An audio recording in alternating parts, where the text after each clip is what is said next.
What's up, everybody? Welcome to the Epic Universe Inc. Studios. My name is Gabriel, and today is day 2 of me attempting to chronicle a lot of the stuff that we got going on here at the Epic Universe Inc. Studios. So we were on a podcast last night, Creators Corner, I believe, and a couple of questions were asked. And I thought one of the most important that was asked to me that was really a difficult barrier for us to cross and a turning point for us as well was artists, our ability to work and find and then work with artists for a while. And when I say a while, I mean, I'm not talking about just amateur artists. It was amateur artists, and I mean, ran the gamut of all the artists that we attempted to work with. And man, that was actually pretty freaking difficult. So I learned to draw. Actually, me and Elia both learned to draw well enough to, I can get my point across for sure. He's probably a little more in depth than I am. He hasn't really tried. He's really good at portraits and stuff like that, but we can draw well enough to get our point across. And then AI came out, and then we didn't even need to be able to do that. Now we can. First of all, guys, let me explain something to you about AI. One, I don't think the comic book creators or any other artist needs to worry about AI taking their jobs. I do understand that AI is going to get better over time. That being said, if you just want AI to make any damn thing, just anything, and you'll be happy, or at least mostly happy with just anything that it gives you, yes, you can get wonderful, beautiful pieces of images. We'll call them images, so we don't offend anybody. You can get some pretty beautiful pieces, some pretty beautiful images. But if you want it to do exactly what the hell you want it to do, man, or create a character exactly how you see this character in your mind, oh man, it's like getting a cat to fetch. Theoretically, it's possible, but it's going to be pretty difficult to make it happen. It takes usually in a couple of hours worth of back and forth. Not only that, man, I'm not going to lie to you, it just doesn't have the same feel to it. Like it has. You can have, if you have an artist draw it who's like really, really talented in what they do, and then you have AI generate the same image, it just doesn't have that same feel to it. You know, it's like missing the soul. So I don't think that artists are in any danger of losing their job to AI. I think that people are going to do a lot of what we do. We utilize AI to, one, get the images as close to what our characters are in my mind when I created them. Because I have actual characters in my head when I create my characters. It's not like there's just this blank slate and I don't know who or what they look like. I know who they are when I'm writing them. So we use them to kind of generate the images that we want. And then we go to the artist when it's time to get that piece of artwork done. And we just show it to them. And I want to make sure this is very clear. I want to make it very clear. Not once, not one single time. And I've talked to, we're working with already artists that have even worked for Marvel and DC. And we have future work coming up with people that have worked with Marvel and DC. Very talented artists that are on the highest echelons of the industry. And of course, I preface it with hold on, just be prepared because I'm about to show you an AI image. And they're just like, oh, that's not a problem. So I don't know if they're just already used to it or whatever.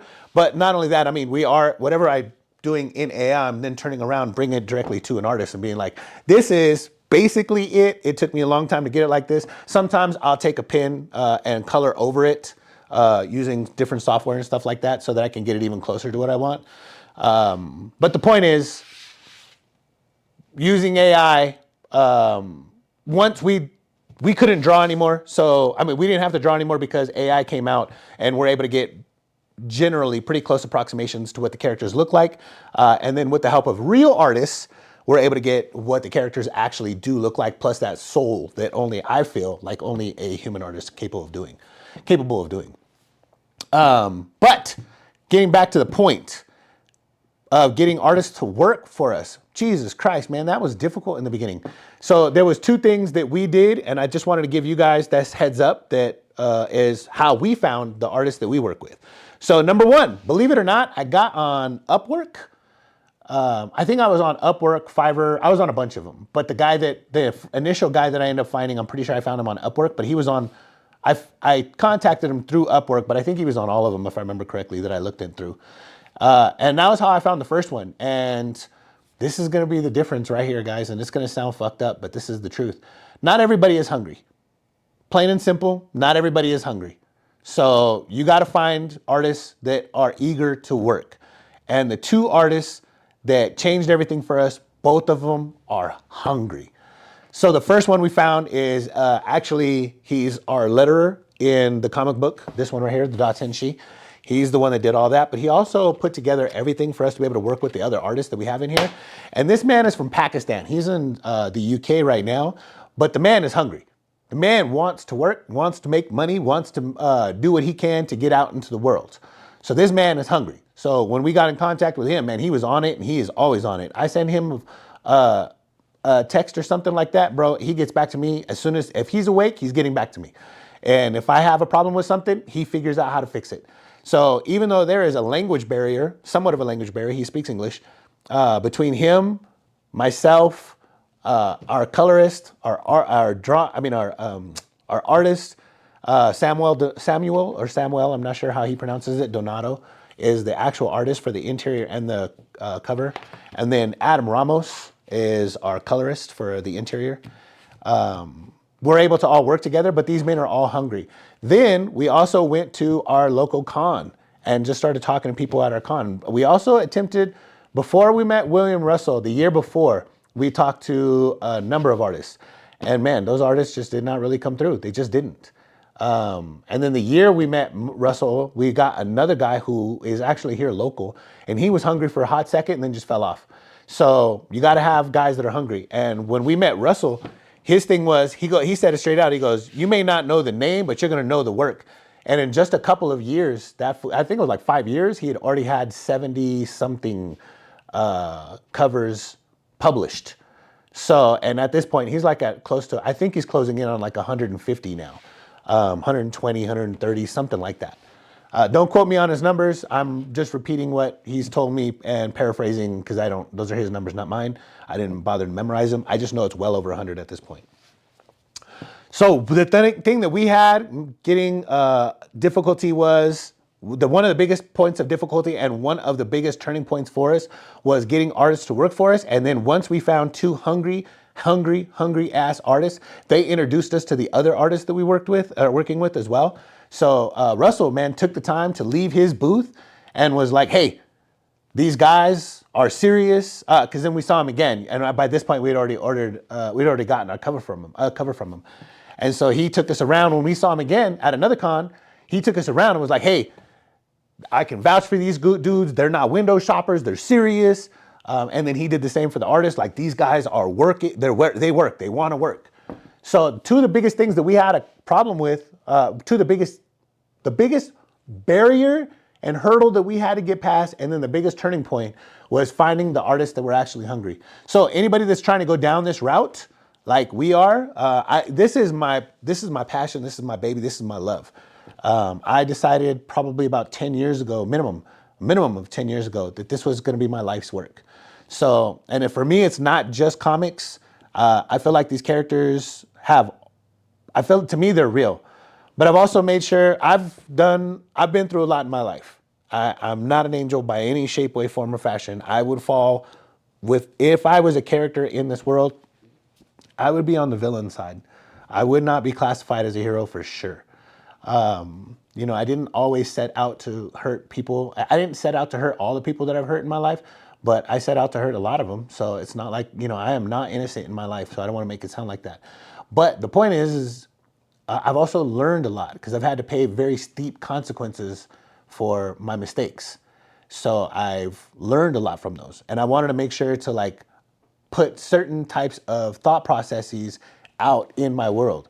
My world isn't full of these goody two-shoe guys versus these completely solid evil guys. It's not that simple. My world is full of morally gray characters, because we as human beings we're lots of gradations of gray. Very few of us are all the way black, and very few of us are all the way white. And even those that we would consider to be all the way on one side or another, from an outside perspective, if we ever spoke to the people that, I can give a really good example, and I'm not trying to speak bad about her. I think Mother Teresa made a large impact on this world, but according to many people, she was not very good in her interpersonal relationships. So she was able to do really a whole lot of good for the world, but her interpersonal relationships was somewhere where she had problems. So not trying to down this woman at all, but I'm just trying to point out that as human beings, we are often we are a large swath and gradations of gray, not really much black and white. So I wanted to create characters that, or I didn't want to, I just ended up creating characters that reflected the nature of humanity in the way that I saw it. So it's a lot less idealistic and a lot more realistic in my thought processes. So that was really all I wanted to talk about today. I wanted to make sure to get that across because we were on the podcast last night, and when that part came up, like that really struck me for anybody else who's attempting to do the same thing. As far as me today, I gotta do some small changes to the Kickstarter. I was given some feedback last night that I'm gonna go ahead and implement. We're gonna be going live on Tuesday, unless something dramatic happens.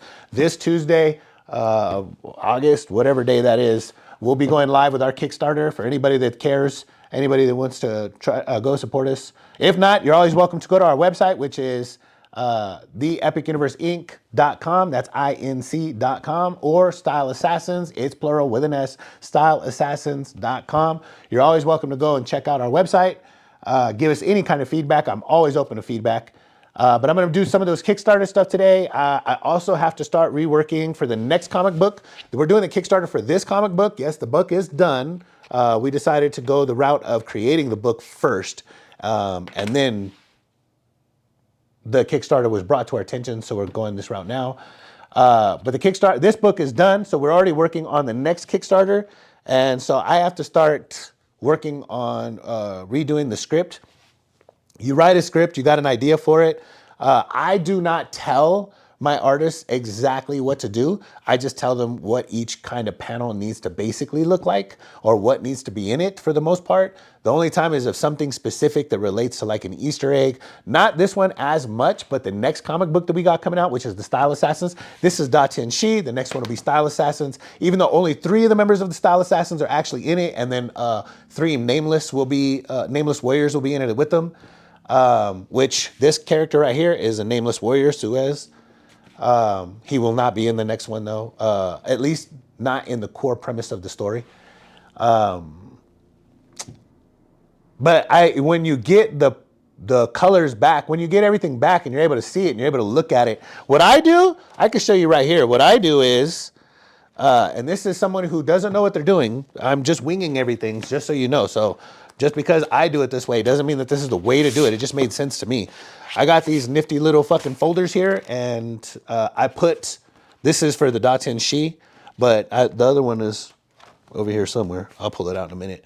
But I just put the inks in here so I can see what's going on. I'll pull the colors up on here, and then I correspond the page in the other folder with what I'm gonna have happen in it for the onomatopoeias and the actual lettering and stuff like that. And you can even see, like, this was the old one, this was the original one. So I just have it in here with it, and then this one is the one that was the finished product. Hopefully, after this, I mean, no matter what, this is the only time it'll be printed in this format. This is a limited edition no matter what. When we move forward, I want to put a couple of extra scenes in here that are going to tie it to the overall universe and to the other stories that we have going on. So this is a limited edition no matter what. We just worked with the budget that we had at the time to create the comic book. So it had to be stripped down to where it was just the primary story, the plot points and plot beats from A to Z, so we can get through the story itself. But the truth is, I want to create something that's even a little more epic for you guys, and put in the scenes that will allow us to tie all the stories that we have together that we're putting together right now. So this comic book, the Style Assassins, which is next. After that will be Sparrow. We have a short story coming out, which is going to involve a character named Sip, who is a blood dealer. The short story is mostly about him being in the red market, which is, it's our take on the black market. It's called the red market because it was initially created for people to sell blood. There's reasons why people would want to do that. Go to our website, check it out. You can find out. And then we have the prequel novella that goes to this. So it's told from Syl's perspective, who's actually in the reflections right here of the blades. So it's a direct prequel that leads directly up to where this comic book starts off, basically. And then we have another novella that's in the works, a really good writer. She's actually the editor for this. Her name is, we call her Steph, her name is Estefania. She's actually taken, that story is real powerful. She's a very good writer. She went to school for it, and she just seems to be super talented in it regardless of that fact. And so she's taking over the writing on that. And we need to tie all these things together better, because this is our entry point for you guys to understand our universe. So this is not going to be done this way again. This is why we decided to do Kickstarter, so we can get the money to add the extra scenes. No matter what, whether we got to take another, it doesn't matter how long it takes, we're going to add the scenes. It's just, you know, this is a business. You do have to stay solvent. You do have to figure out ways to, you can only allot so much money and time to a project before you have to start pushing it through. So it makes it difficult because this is a business. And even though this is my passion, like, that's the constant juggle, you know what I mean?